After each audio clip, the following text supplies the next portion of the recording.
Steve jobs की पत्नी ने महाकुंभ में सनातन के लिए दिखाए ऐसे संस्कार, दुनिया रह गई हैरान। दुनिया की सबसे अमीर महिला, 15.8 बिलियन डॉलर की नेटवर्क, फिर भी सब कुछ ठुकरा कर निभाए सनातन के संस्कार। 7 समंदर पार से दौड़ी चली आई महाकुंभ, अब कुंभ में करेंगी पहला स्नान। स्टीव जॉब्स की पत्नी के पास इतना पैसा कि रुपए में कन्वर्ट करेंगे इनका पैसा तो महल भी भर जाएगा। सनातन संस्कृति निभाने के लिए अब लॉरेन पॉवेल जॉब्स से बन गई कमला, महाकुंभ में करेंगी कपलवास।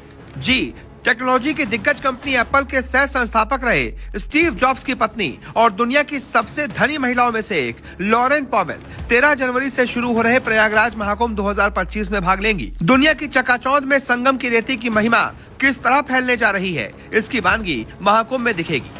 दरअसल एप्पल के सह संस्थापक स्टीव जॉब्स की पत्नी और दुनिया की सबसे अमीर महिलाओं में शुमार लॉरेन पॉवेल भी उत्तर प्रदेश के प्रयागराज में होने वाले महाकुंभ में हिस्सा लेंगी। इस बात की जानकारी आध्यात्मिक गुरु स्वामी कैलाश नंद जी महाराज ने दी है। स्वामी कैलाश नंद ने कहा, लॉरेन अपने गुरु से मिलने आ रही हैं। वो मेरी बेटी जैसी हैं, शिष्या बेटी के समान होती है। हमने उनको अपना गोत्र भी दिया है और उनका नाम कमला रखा है। ये दूसरी बार है जब वो भारत आ रही है। महाकुंभ में सभी का स्वागत है। वो 3 से 4 दिन रुकेंगी। वो महाकुंभ में आकर साधुओं से मिलेंगी और हमारे परंपराओं को समझने की कोशिश करेंगे। स्वामी ने यह भी बताया कि हम कोशिश करेंगे कि पॉवेल को अखाड़े की पेशवाई में शामिल किया जाए, लेकिन ये उनके ऊपर निर्भर करेगा।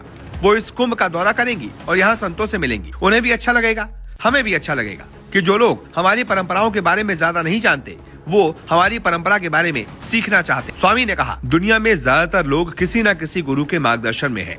कुंभ में कई लोग आ रहे हैं, कुछ अपने निजी कार्यक्रम के लिए आ रहे हैं। ये एक धार्मिक मेला है। दुनिया भर और भारत से लोग आशीर्वाद लेने के लिए महाकुंभ आते हैं। रिपोर्ट के मुताबिक अरबपति कारोबारी लॉरेन यहाँ 17 दिनों तक रहेंगी और कल्पवास में साधुओं की संगत में सादगीपूर्ण जीवन गुजारेंगे। दिवंगत पति स्टीव की तरह ही लॉरेन भी हिंदू और बौद्ध धर्म से खास जुड़ाव रखती हैं। आपको बता दें, स्टीव जॉब्स भी सनातन परंपरा में विश्वास रखते थे और उनके जीवन से जुड़े कई किस्से हैं जिनमें वो भारतीय संतों से प्रभावित रहे। इन संतों में बाबा नीम करोली महाराज का नाम सबसे प्रमुखता से लिया जाता है। 1974 में स्टीव जॉब्स बाबा नीम करोली के दरबार में आए थे। उन्होंने अपने जीवन का सबसे बड़ा सच जो रहस्य बन चुका था उसे जानने के लिए बाबा नीम करोली के आश्रम पहुंचे थे। इस यात्रा के दौरान वो नीम करोली के बाबा के आश्रम कैची धाम में रुके थे।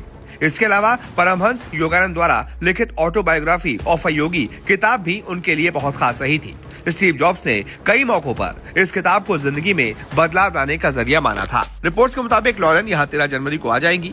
जुलाई 2020 तक लॉरेन पॉवेल और उनके परिवार को फोर्ब्स की दुनिया के अरबपतियों की सालाना लिस्ट में 59वें नंबर पर रखा गया था।